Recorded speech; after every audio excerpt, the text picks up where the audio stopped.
and people start healing one after the other, and your premises as a sangoma starts to have less and less what you call this, less and less customers.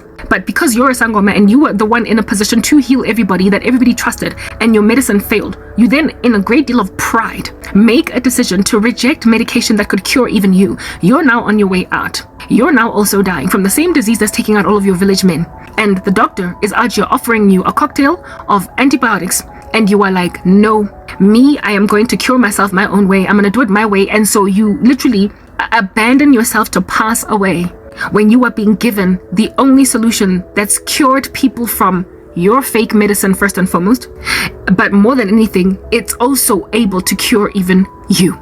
That's what is going on here in my channels. It is a whole bizarre exodus out of my subscribers, where I am delivering the potent deliverance of God, of my person, from years of suffering, persecution at the hands of wicked men and women who are coming to discover that I was never under their spells, just under a test the whole time. And because their witchcraft is busy hitting brick walls and bouncing back, sliding off skin like oil, instead of repent, because my God has been proven surely as true, they are leaving. Yeah, they are leaving. The loss of subscribers that I have endured the past month or two in my closed YouTube channel, in the sense that I'm not gaining new subscribers. I've been blocked. I explained to you what's going on, right?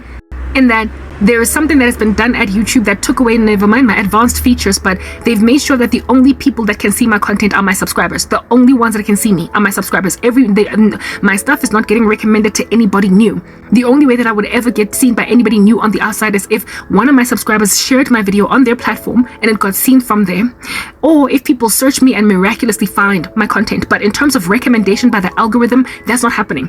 It is a manipulation, a physical act of sabotage by YouTube, by Facebook, by TikTok, by Instagram. That's what they've done. They've made it such that only those who follow me are the only ones who can see me.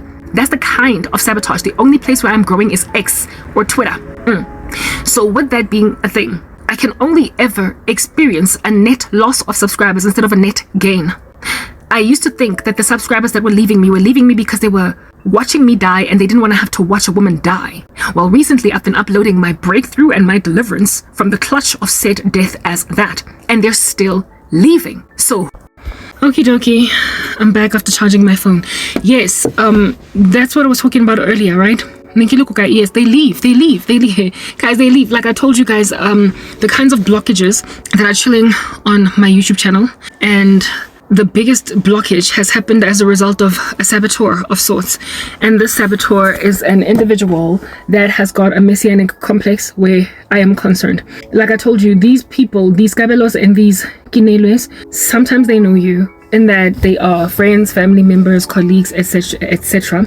But sometimes they do this over complete strangers. And the one that has wreaked havoc in my life, go YouTube to essentially block me from not just the person who has pulled in a favor across social media platforms where I'm concerned, paid a hefty amount of money, bribery, to somebody chilling at YouTube. Umuntong Mazi, I don't know this person. I do not know them. I've never met them. They're not anyone of interest to me. But like I told you, these people, they come out of nowhere. Sometimes it's not always family members or cousins or whatever, or friends. Sometimes it's strangers that are just opportunely at the right place at the right time, there to help your agenda along. And you will ask yourself, guys, how did you know about my case? How did they love to be congratulated, heralded, appreciated, thanked. They love to have people sing praises to them, upload on their social media platforms just how grateful they are to Sir Who, Banbani brothers, Banbani Ebatu, sisters Banbani. They love to be Messianic, and they also adore the ones that are all up in micro. Like I told you, they're professing Christians, so they love to get praised in a Christian capacity. They love to call themselves, or to hear people calling them, God sent. They adore to be placed in a position to be the individual that ultimately harnesses a Christian out from some rat that Christian was in. They want to be Joseph's Pharaoh. They want to be Esther in the story of Mordecai, Purim. All right. They want to be Darius to bring out Daniel, or to meet Daniel at the Lion's Den, the level of interruptions that I'm enduring, I can't deal. They want to be Darius, that ultimately meets Daniel at the Lion's Den. They necessarily invest in their presence at the opportune time in front of a saint of the living God, or in the life of a saint of a living God. They tend to want to rock up and be the big fat chunky breakthrough. A couple of weeks, or no, not weeks, it was months, maybe like 2 or 3 months ago, before everything went dead still, dead quiet on my YouTube channel, you will, okay, maybe not, look, hey y'all, I'm not even talking to a normal audience right now, okay? So I'm having a hard time shuffling my way around words so as to address the elephant in the room. However, also taking into consideration that ultimately my content will get perused by people, so I've got to be balanced in the way that I chat. I know that I'm not talking to anybody largely I'm not speaking to anybody with sober ears. I'm speaking to people that don't make sense, alright? But by the time some people see this, it'll literally be months from today, okay? Alright, how can I say this? There was a time when I was doing shorts on YouTube, and in these shorts I spoke about people govang steering, right? That is the tantamount of basically hitching a ride from the back of a car, like in the canopy, not the canopy, but in the trunk, or the boot, baby man, you know, that open space in a van that has an open canopy at the back. Yeah, whatever. When kids at the street corner decides to like jump into that while a car's moving in order to hitch a ride or catch a ride from one robot to another.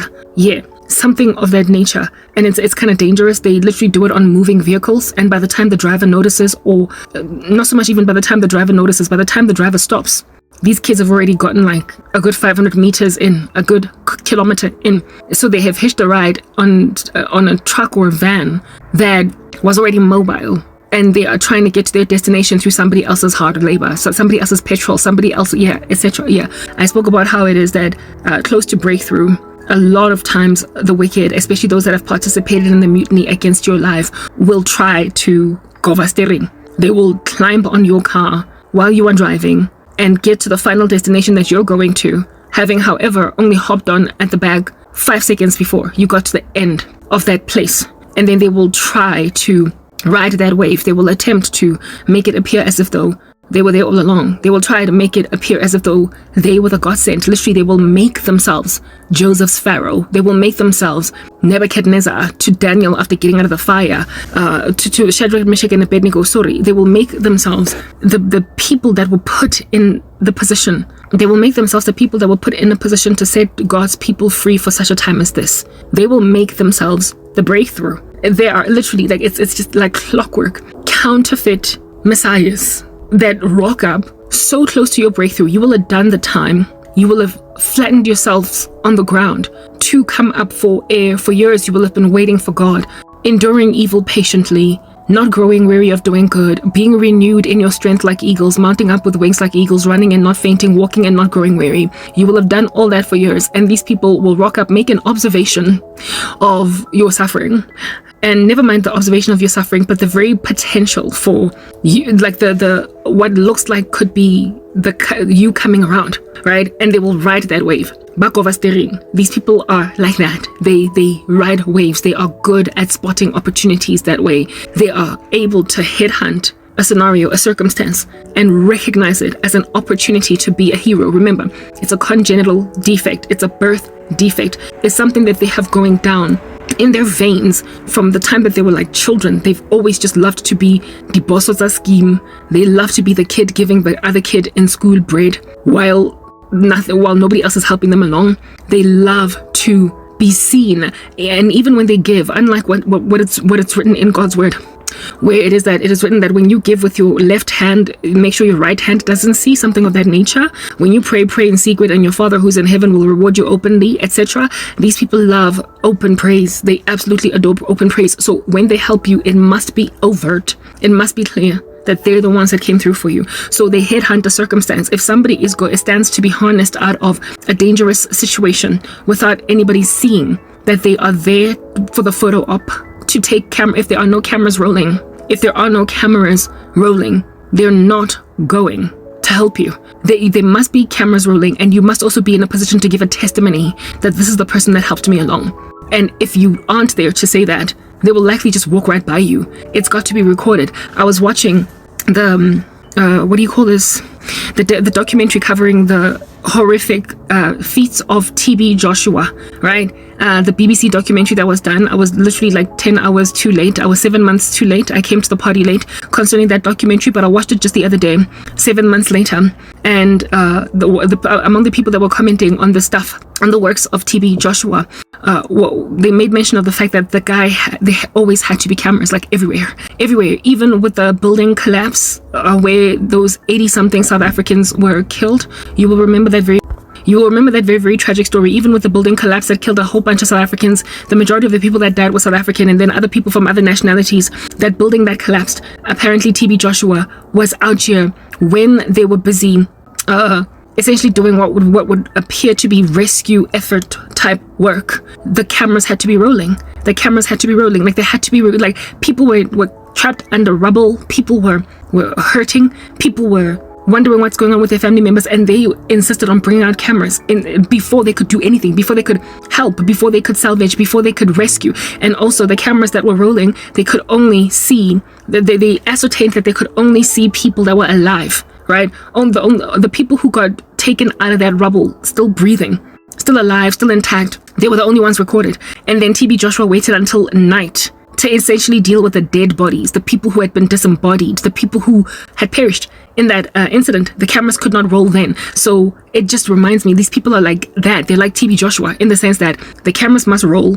Everybody must be seeing the rescue efforts, but where it is that stuff falls apart and where it is that their hand is found wanting, what they're doing, having it born bad fruit, that cannot be seen. So the opportune moment of their cameras rolling must always be such that it benefits them. As a result, they are prepared to slide under the carpet people that are canaries singing on a rooftop about the indiscretions of these people. Those who are voicing or sirening the alarm of reason against what they're doing, they try to silence them and they try to shut down cameras. Those that show the cadavers, the dead bodies, those that show the victims in the trail of these people, they're the ones that have got to be shut up. And I just so happen to be among them. If you are unprepared to sing their praises, and if also you've got a spiritual gifting that sees what they're doing, bazokvalela ngaphandle, and they will wait for nighttime to collect you as a dead body. So what they've done around my particular life is freeze me so that I will die in private, so that nobody will see me. They have closed me in on all sides. They have silenced my ministry. They have made sure that I can go nowhere in my social media, so that by the time I perish, I pass away, nobody will have been watching me. So I've got like zero views, and at the time or the date of my death, it'll be quiet around me, so that they can nicely carry out my cadaver in the pitch of night. That's how it is that these people have been operating. So let it be comprehended, therefore, that the delivery of people, in spite of them being buried alive by these people, abantu that come out without their help, people that survive escape without their assistance, they walk away from. Like they like I told you guys that my channel, like, it's closed in on all sides. I've been getting unsubscribers, right? People that I can gain no new subscribers. Like, that can't happen. Like, well, it's not impossible for me to gain new subscribers, but it would come by a miracle. I would have to have somebody actively searching for my content, find it, listen to it, and then subscribe. That's how I can gain a subscriber. Or somebody who is my present subscriber, sharing my content, other people from outside then watching me, and then deciding to subscribe to me. But the chances of that happening with such a small audience is very low. The subscriber to watch ratio on YouTube tends to hover in the single digits. Okay, the number of percentage of subscribers that watch a video every time it is uploaded of the person that they follow is negligible. All right, the majority of viewers of YouTube videos, it is like a whole known statistic. The majority of people who watch YouTube videos from beginning to end, that enjoy the content, don't like and they don't subscribe, right? So if at all you take away YouTube's recommendation to the world out there, you take away a person's views altogether. So subscribers are these, species of human beings that will subscribe to you because they liked something you said once, and then they will literally forget about you for 2 months, 2 years, not watch any video of yours ever again. Every so often you will get that one subscriber that watches every last one of your videos. But largely subscribers can totally forget about you. I have a dude that actually contacted me that asked me, where am I? I seem to have disappeared. I told you my content is only getting recommended to subscribers. And I told this guy that chances are you are not subscribed to me. You're one of those people that watch my videos from beginning to end, but you don't like and you don't subscribe. You just enjoy the content. So it's not being recommended to you because you're not a subscriber. So I had to go and tell him to subscribe if he wants to have my content recommended to me. And then he went back and actually did just that. So with me being shut out from subscribers, this was strategic. YouTube knew that that's how human psychology operates around content. They knew that if at all they can make sure that I am closed in on all sides with nothing but my subscribers, chances of any of my videos getting viewed are slim to none, because subscribers are, and they're disloyal that way. They are not loyal. Like in the worst way, they are not going to insist on watching your videos from start to end. What helps or proliferates a person's agenda along literally are outsiders out there that like watch your videos from start to end whether or not they like them. Yeah, they could actually be really edified by your work, but not make it clear that that's like a whole thing. By actively liking, by actively sharing, by actively subscribing. That's how the stuff on social media works. So when you get subscribers, feel blessed, feel highly favored, because largely the majority of people that watch your videos are just gonna walk right by without acknowledging that they were hit in any way by them. Okay. Therefore, the likelihood of my subscribers watching any video that I upload with this closed loop is very low. That's why I'm getting 0 reviews. So the people who are watching me right now are those that are actively making a decision, an intentional one, to surveil me. They are monitoring me. They have a vested interest in what's going on in my case. They are a bunch of TB Joshuas and those who work for him. People that wanted the praise, did not get it, are irritated by the fact that I'm not prepared to give them acknowledgement for my rescue. They've wanted to rescue me, and then they closed me in on all sides, making sure that no one but them looks at me. So this work that I'm doing, like when I'm talking here, I'm speaking to just them. I'm speaking to people that I am aware are watching me, but they are making sure nobody else is watching me. And the only reason I continue to come here and speak at all is because the Lord has shown me that at some point my content will get watched. At some point, people are going to get off my chest. At some point, my videos are going to be left to grow. At some point, people are going to view these videos, but I don't know when, right? Mara, I guess the only way then that I can speak to that I can ascertain or hope that happens is perhaps maybe because God intends to use me to reach these people for sense to leave me go. They do not like it when people get delivered from them in spite of them. They are powerful, right? They tend to pull these strings. They're involved in dark arts. They're involved in black magic and what have you. And when they make an observation of a person escaping them anyway, they leave. They have this cowardly thing that they do. And that's why I'm saying I'm trying to reach them for Christ, because there is a burden in me concerning them, in the sense that, look, a miracle on Mount Carmel has been performed here in front of you. Like there is the lighting, Lana, is just really defying me, like in the worst way. A miracle has been performed on Mount Carmel. Hey, Cat, how about you walk over there and switch on the light in a corner? A miracle has been performed on Mount Carmel at this present juncture. Okay, they have chosen rather to kill Elijah instead of rescue Elijah. And I'm trying to appeal to the fact that how under heaven are you letting yourself die? How is that even a thing? Why are you allowing yourselves to capitulate to a pride so exquisite, so as to ignore a God that has shown you that this is not going to end well for you? They cannot stand people who survive them to a point where they are prepared to literally abandon Thwart, abandon their big heinous missions to destroy something that they know they can't destroy. But instead of repenting, they just disappear. They know that these people are professing Christians, right? They were interested in me in the first place at all because they're always in church on Sundays. They are running Bible studies, etc. They've got a reputation for being alive even though they're dead. All right. So long story short, they have interest in spiritual activity, but they're not truly interested in God Almighty. And they can tell they're in danger, but they're carrying on with the silly behavior. The guys, like I said, I thought at some point that the people that were unsubscribing from me in this closed loop that can only ever result in a net loss of subscribers, I thought that I was losing subscribers because I was dying in front of people. And Nobody wants to watch a person die, so they left because it was just too painful to watch.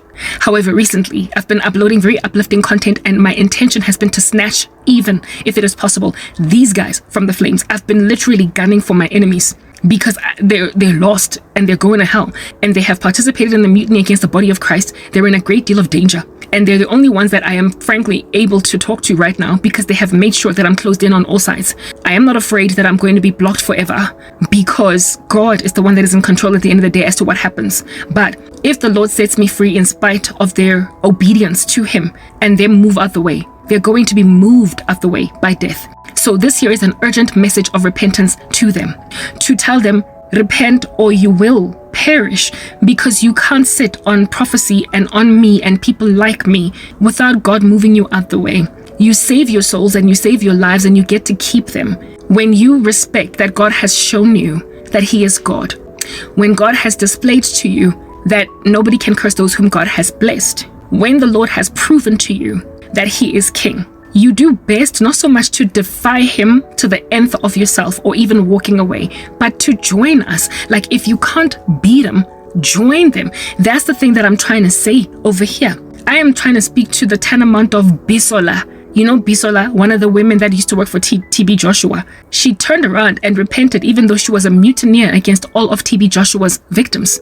Like, you can't keep on wreaking all this havoc on the ground against people who, like Bisola was used actually in recruiting many of the victims of TB Joshua into that space, knowing that they're going to get hurt. Her and that other guy, Adama, I forgot his name, right? The two of them were like pimps out there recruiting prostitutes for TB Joshua. And both of them repented because they made an observation that it yields no fruit to stand with a mere mortal who claims to be God versus those that have been delivered from him.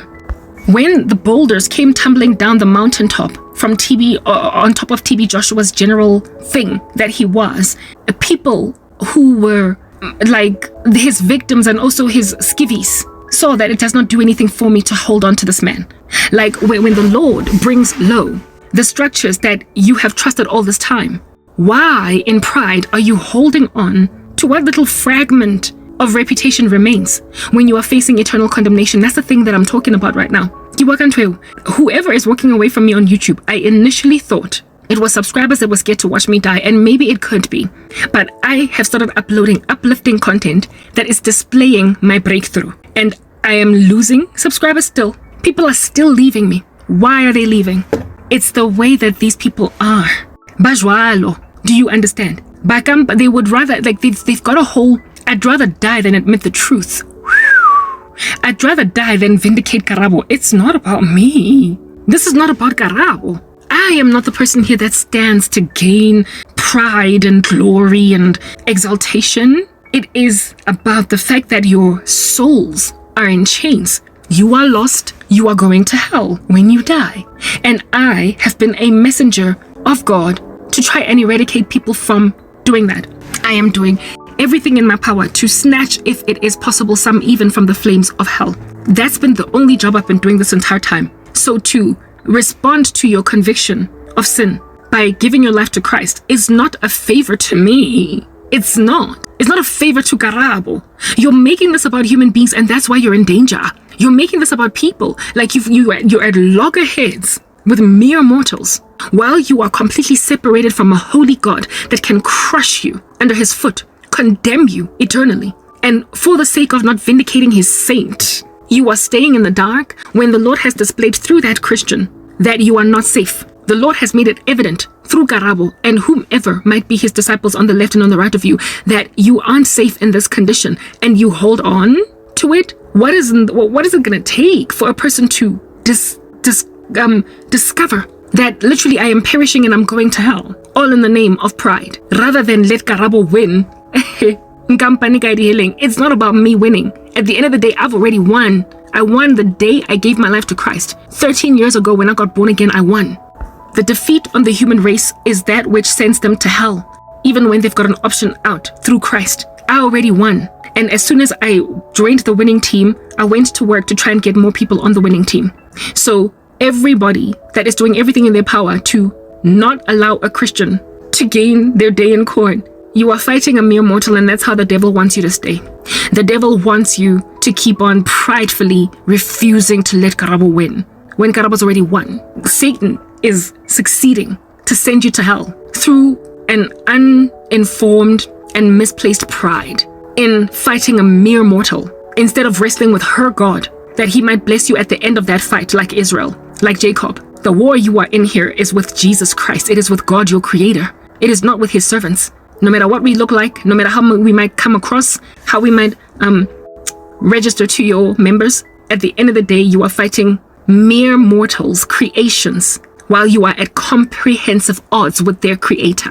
That's what I'm getting at right now. You're fighting Jesus Christ because you are at war with Abel as Cain. You can't stand his servants that are doing better by their souls because you are still at odds with God. You are condemned already, and you are facing an especially exquisitely hot hellfire because you were close to the light and yet rejected it. What is going on over here is the condemnation of souls while they are latching onto a pride concerning people that they don't want to let go, because over my dead body before I will leave Karabo to thrive. It's not about me. It's never been about me. It's been about your lost state and Satan keeping you condemned and God trying to snatch you out even through that very Karabo. Here it is that you have made me rap on and on and on and on in a ministry, for crying out loud, that is going absolutely nowhere online, that you might be opened the eyes of to recognize that, frankly, I will still be proliferated in spite of you, but the fact that God has kept me chained under your sabotage and strings that you pulled is for your sake, because the moment he sets me free in spite of you, that's when you get thrown out the way, kicked out the way, shoved out the way. And when you get shoved out the way, you die. When you get shoved out the way, you die. But when you walk out the way, you get to save your lives. I am literally warning you to do better by your own souls. You don't want to just go to hell for mahala. For what? When God proved to you that he is God. He delivered me. The dreams that I keep on getting, it's like, Batum, is this a return to the drawing board? Are these people seriously that super naive? Are these people seriously that super naive? Or are they thoroughly imaginative that somehow they can just keep fixing what isn't broken? Yes, guys. Bottom line is there is an exodus. It's not a mass exodus, not yet. I don't know if it's going to result in a mass exodus. I don't know if I'll ever get to a point where I've got like half the subscriber numbers that I have. But why did these people even subscribe to me in the first place? I've got enemies that aren't subscribed because they indeed have it in for me. Mara, they keep watching my content. They keep on clicking on my videos, like people from my old life, former colleagues, etc. They would never ever grace me with a subscription. They would never ever go out of their way to click subscribe. So if at all you have clicked subscribed on any of my channels, you are a person that at some point was a professing Christian. You are exactly like not Gidi Boni, but Ginelwe. You are exactly Ginelwe, and you are also exactly Kabelo. You are a person that I want to go use the bathroom because there's just like all this strange activity going on outside that's causing me a great deal of disquiet. Yeah, okay, I had to use the bathroom again. Yeah, you are Kabelo or Ginelwe, the kind of person that are happy to be there for someone that is really going through a lot, like someone that is just suffering, like their life sucks, like everything is falling apart, they're getting a divorce, their job, nothing is working out over there, their children are unruly in school, or one of them is coming down with cancer. Okay, you don't really come down with cancer, but like, you get my point. There's just so much calamity going on in this person's life, and you're always just there to give them hand-me-downs. You're always there to bless them with groceries and essentially make like a little Santa Claus all up in their grill every single time, rocking up, giving people presents that frankly only just, send a letter to like the North Pole or whatever, given that the heart is indeed that cold that dwells inside these people. You don't want people independent. You don't want people okay. You don't want people thriving. You don't want marriages succeeding to a point where you will literally sow discord between husband and wife just so you can be the friend pampering your girl when she's going through a lot with her man. That's these people. So therefore, they will subscribe to your channel on YouTube. They will follow you on TikTok. They will follow you on Instagram. They will follow you on Facebook. They will add to your numbers. Indeed, they will do just that because they love to act like members of support. The guy from America, for instance, is a Kabelo in the worst way. He's got a Messianic complex in the worst way. He's got a hero complex in the worst way, right? He was at some point in the very beginning of me returning back to YouTube. I mean, I've been on YouTube for 10 years, but I had taken a break and been underground for a minute. This dude was the only person watching my videos. He was liking them. He was the only, like, there was always one like with every video that I uploaded. He went out of his way to even press that notification bell to make sure that he knew what new video I was uploading, that he might watch it all from beginning to end and like it. And so therefore give me commentary as to what in the world under heaven he listened to over there on Facebook. He, of course, followed me. Not followed me, but at the time it was a normal Facebook, the one where you get friends instead of followers. It wasn't a page, it was an account. He did indeed just that, friended me, and then liked everything I would upload on Facebook, like every comment, every post, every status update. The dude was liking it, but he was the only one. How was he the only one? In the very beginning, before he started to manifest effects of a negative nature against me, I was getting followers, I was getting like new friend requests, I was getting likes on YouTube. In the beginning, I was being watched by more than just him, but then it suddenly went dead quiet and frozen on me. In other words, this dude started investing in sorcery, witchcraft, to make sure that there is no traffic coming to my YouTube channel. He bewitched how many friends I make, if at all, on Facebook, all that jazz. He wanted to be the only one. Kinelo is like that. Kabelo's like that. Wanting to be literally the only person looking at you. I've already lamented against this. They are what would be the tenement of a Hegelian dialectic, so I really don't want to get into length in describing the marvelous feats of sabotage that Kinelo and Kabelo walk in concerning their victims. First, they start out manipulating things in a person's life in a physical capacity, but the moment they learn witchcraft, they then become saboteurs in this light. They are megalomaniacal in the worst way. So do not be fooled by their subscription to you, their following of you, being the only person to support you. Because when you look around, honey, they're the only ones there for you. Only ones there for you. They will literally ward off the rest of your crew of girlfriends so they can be the only one there to hug you when you and your husband are always scratching each other's eyeballs out. They will want to be the only one there to comfort you when your boss is giving you grief at work, and all of your friends will strangely be aloof, disconnected, disinterested in your struggle, in your plight. Everybody else will be made to be less serious about your very serious situation. The condition of your loss will be inappropriately responded to by everybody. So essentially, they're into hard knock sowing of discord between brothers. They will break you up with all of your other friends. They will ascertain that your colleagues don't relate with you so much concerning your issues with your boss. They will make sure that your husband acts awry. Witchcraft, unfortunately, is the dizzying, mesmerizing work of global citizens that don't know Jesus. If you are not born again, you very potentially can be taken by the tsunami of witchcraft. You can be influenced by it. So if this person bewitches you, your ecosystem will be affected to treat you the way that the witchcraft will have you be treated. And the only people able to successfully resist the sorcery are Christians. And according to the scriptures, we are few in number. We are rare. The road is narrow that leads to life, that few they be that find it. So if you need nothing but your Christian colleagues and nothing, if you only have, your Christian colleagues, which aren't many, or your Christian next door neighbors, which aren't many, or your Christian family members, which aren't many, if those are the only people that will appropriately respond to you, essentially in a world that is dry, deserty concerning Christians, and in a apostate world where people are falling away from the faith, giving heed to seducing spirits and doctrines of demons, you are on that day left all by your lonesome in a cold Antarctic environment when nobody is comforting you because everybody is capitulating to the spells being cast on you by Kinelo and Kabelo. That is what is going on over here. Kinelo and Kabelo will manipulate your life conditions to make them Antarctic, icy cold, with nobody rocking up for you except for them. They've got a God complex. They want to be the only ones.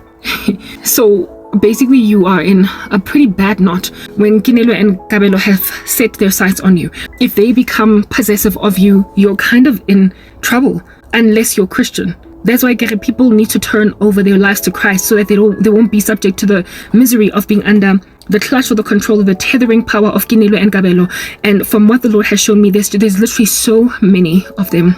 There are so many of them, literally millions. Okay, they are everywhere. They are in our offices. They are our next door neighbors, their family members. They are married to some of us. They are parents to some of us. They are guys, like narcissistic people that are super possessive of people, and they are coercive, and they also teach themselves witchcraft. And upon teaching themselves sorcery, they will then tether you spiritually and will make your life a living nightmare by causing a global citizenship around you to ignore you. They will cause the world around you to ignore you. The world of which is basically just taken by a trance.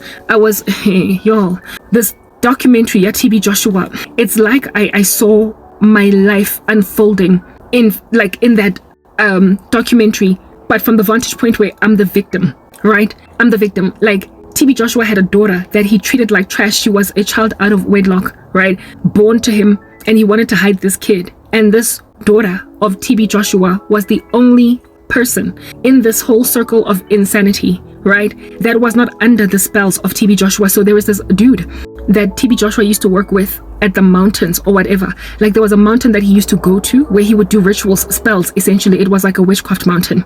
Okay. And there he had the photographs of every last one of his disciples, these women and men that were at his mercy, especially the women, the girls that he was manipulating spiritually and also sexually harassing. Yeah, he had photographs of them that he had put in some kind of a shrine, and he was controlling their minds, right? They were under essentially his spells. These kids that TB Joshua, they were kids because some of them were like teenagers, all right?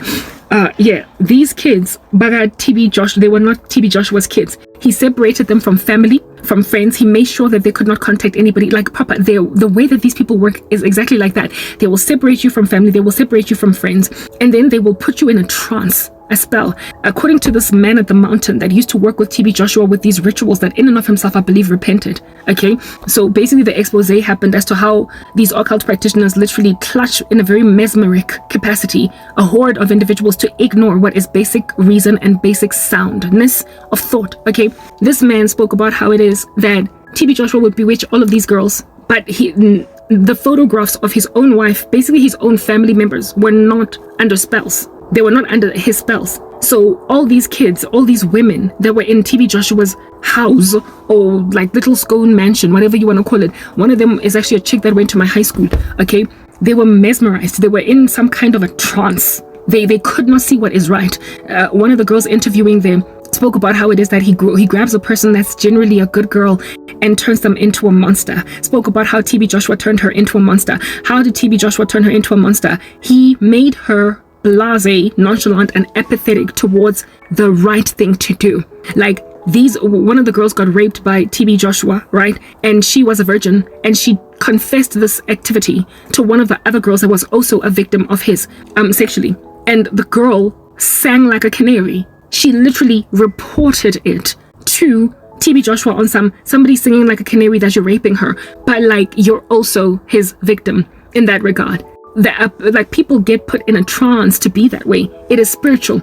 It is messing with people's minds to ascertain that they cannot appropriately respond to certain stimuli coming in. Spiritual manipulation. And those that can fall under the spiritual manipulation are not born again. It's people that don't have the Spirit of God, able to therefore essentially dodge the fiery darts of the enemy. Mind control spirits that rock up and take over the way that people think, and then walk in a tribal mentality, like a group think, where it is that which is obviously right, if at all you were in your right state of mind and sober and not under spells, you would see it for what it is. But strangely, they can't see it for what it is. The kids that were held hostage by TB Joshua for 14 years, literally giving away 14 years of your life, to a point where you start out there as a teenage girl and you leave there in your 30s. I mean, that is insane. Do you understand what I'm saying? To give your life over to a cult member, to a cult owner, to a cult leader for 13 years. That is the stuff of witchcraft. These people were manipulated spiritually to leave their families behind and not contact them. They were closed off from the whole world, and they allowed themselves to commit abominations and essentially be what do you call this, whistleblowers for TB Joshua against anybody that would speak out against TB Joshua. That level of spiritual manipulation, it is a psychosis. Do you understand what I'm saying? So TB Joshua's daughter, this girl that was not under his spells, because he did not care to bewitch her. He did not bewitch his own family. He did not bewitch his own family. One day she boldly stood up against him, and they beat her up in front of all of these people. And these people just stood there, watched it, and did nothing, and did not imagine there was something wrong with it. You know, mindless drones, like the walking dead, literally creating a frenzy, a psychosis inside people, where it is that they will blatantly and flagrantly and overtly ignore that which historically they never would have ignored, and then snap out of it eventually somewhere in the future because the spell lifts or God delivers them or whatever, and then they realize that How in the world did I think that rape was okay, first and foremost? And secondly, how in the world did I watch heinous atrocities be committed against people in my presence and me not do anything about it? How did I not appropriately respond? That's what these people do to the ecosystem of their victim. They will literally cause the world to ignore when something horrible and heinous is happening. They will make mindless drones out of people using spells. It's potent sorcery. That's why people need to give their lives to Christ, that they might not fall under the tsunami of inappropriately reacting to external stimuli. Like, if a child is being beaten, appropriately respond. If a woman is being raped, appropriately respond. If a man is being incarcerated against his will without trial, appropriately respond. Like, be a member of society that is responsible, a civil servant that is going to appropriately react to the treatment or lack thereof, the misbehavior against your fellow man. We ought to have one another's backs like that. But these men and women manipulate, mind control, literally, people around their victims to ignore. It's like a whole thing. So what's happening to my life is essentially the work of the kinds of cults that are operating in mega churches by sorcerer pastors, sorcerer preachers, men of the cloth that aren't really of God, that get demonic powers from sangomas like Nana Kwaku Bonsami. They frenzy a church, they mesmerize a church to ignore that which church folk are not to ignore. True religion is to take care of widows and of orphans. It's to have the backs of people. It's to love one another. It's not miracles and signs and wonders. It is love. That's true religion. And when you are ignoring the work of love in your ecosystem in favor of worshiping a mere mortal who is obviously lack in his character, do you understand what I'm saying? On that day, you must snap out of whatever you're into, realizing, therefore, that you are not bearing fruit, and also recognizing that you're not bearing fruit. See that this is not true religion. You can't, therefore, be truly born again. You're under a spell. It took 20 years to get TB Joshua on his knees. It took it 20 years to basically get his empire exposed and unraveled. It hasn't fallen apart, because there are still those who are happy to gather for themselves. It has not fallen apart entirely. There are still those who are happy to gather for themselves a great number of teachers to teach them what the itching ears want to hear, because after TB Joshua passed away, his wife is continuing the legacy, and the church is still teeming at the folds. It's still brimming. Do you understand what I'm saying? With parishioners, people are still going there.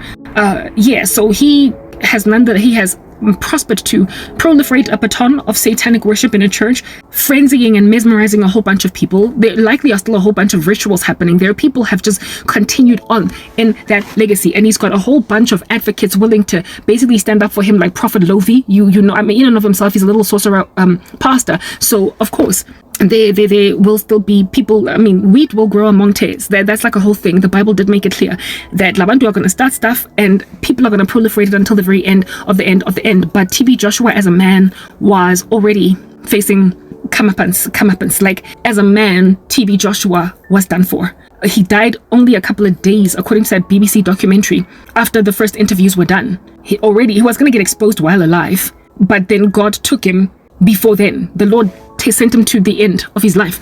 Before then, he passed away, and I do believe that likely God killed TB Joshua before that documentary could be released, because if at all God did not end his life, that man was going to fight for his fake earth reputation to a point of endangering the lives of all the people who came and spoke out against him. So God killed him to make sure that those women and men who spoke out are safe, and also that those women and men would come forward and speak. Some of them, I do believe, likely came forward precisely because the man died. Otherwise, he would not have come out. So that expose that was indeed, I believe, spearheaded by God, to be done literally by the secular man on the street, that it might be evident that these people are destructive to a global citizenship, that have a vested interest in having it be eradicated, whether or not they're religious. They are destructive to the earth at large, whether or not this here is a spiritual matter or a religious matter. It is not religious. It is an issue about the destruction of the earth by individuals that make the earth insufferable for other people. When you mind control people using spells, for crying out loud, you have got to be exposed on a global scale, never mind with it having religious nuances to it. So it had to be a secular body like the BBC, that it might be clear that these here are destroyers of the world, and not so much just religious fanatics or freaks and fella into Bible speak. It had to be clear that this is unacceptable even to the lay Jane and the lane Joe looking outside in. Anyway, which mind you was also the reasoning that Prophet Lovi tried to give for why it is that we as the body of Christ must not listen to that. He tried to say that secular folk covered that documentary. It is especially powerful precisely because it was secular folk that covered it. It evidences that you are tarnishing the name of Jesus Christ to the late Jane and the late Joe, to the late Jane and the late Joe on the street, who, mind you, God died for. The Lord died for the secular man that he might desecularize him, unsecularize him. The Lord died for the lost. God did not come to heal the patched up. He came here to cover the wounds and salvage those who were lost. He came here to heal the sick. He did not come to tend to the healthy. He came to heal the sick. So the sick within the secular space are who God is gunning for. So it's ideal that documentary was done by the lost, because God is trying to reach them. And if at all, men and women are out here devastating the prospect of turning to Jesus Christ, if they are busy devastating it to the secular realm, how in the world do we ever reach them? Like, people don't get born again. They don't get saved. They don't get interested in God, already interested in God. They get interested in God from a vantage point where they don't care about God. We are gunning for the secular world. And if the secular world thinks that about what's going on inside the church, it says that we are messing with the face of God and his mission on earth to gather for himself a people for his own possession, to rescue the lost for Jesus Christ. If secular news media can have that to say about what's going on in the apparent church, it says that people are blaspheming the name of God and reviling it and making him look bad, because they are making him look like what under heaven it is that TB Joshua looks like, and that's not what's going on. Thankfully, however, that became clear in that documentary. These people are exactly just like TB Joshua. They mess with the minds of everybody encircling victims. TB Joshua's daughter was not under these spells of TB Joshua, and she spoke out, and the woman found herself literally homeless on the street because of speaking out, but not first before being abused, beaten, and incarcerated for months on end, fed meager portions of bread and water, I would imagine, until ultimately she was just left outside of the church to fend for herself on the streets of Nigeria for dead. She was left for dead. That young woman, do you understand what I'm saying? Yeah. But everybody else that watched her get persecuted like that for standing for what she imagined was the right thing, they did that because they were in a trance. So what you need to understand is that these men and women are powerful in ways that are unfathomable, unimaginable, and unacceptable, and they control society to ignore that which society, if they ignore it, it crumbles.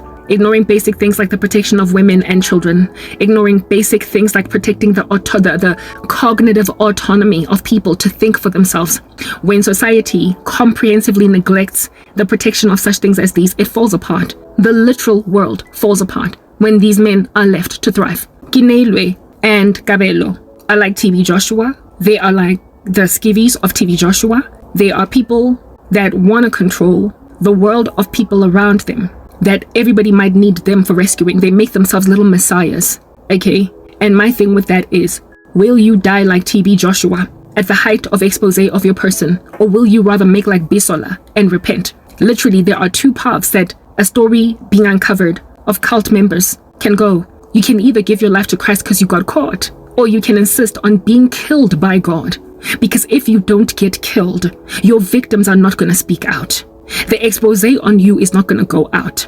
You can either be part of the documentary about the cult that controlled you until you controlled the world, or you can be the man that gets killed, because if you don't get moved out the way, no one will speak out. I am trying to warn you to not be TB Joshua, but rather be like Besola, to rather be like Agama or Agomana, I forgot what his name is, to rather be like all those duped and deceived young women that not only allowed themselves to endure sexual harassment for years, but protected him in so sexually harassing everybody else that came. They were victims, but as much as they were victims, they were also perpetrators, because whenever one girl spoke out against it, they sang like canaries and reported it. They were under trances, they were under spells. That's what I'm getting at. And you all need deliverance from this thing that has captured you and held you hostage. There tends to be some kind of a head of a snake that needs to be cut, and you have been following it. Will you still stay in your big chunky cults while doing this to people?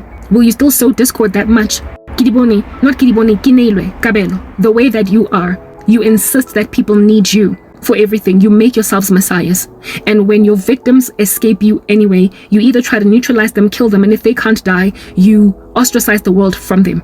Look at what you've done to me. You've cooped me up. You've closed my ministry. Thank God I have a job now. I can go out there and see people. Do you understand what I'm saying? Yeah.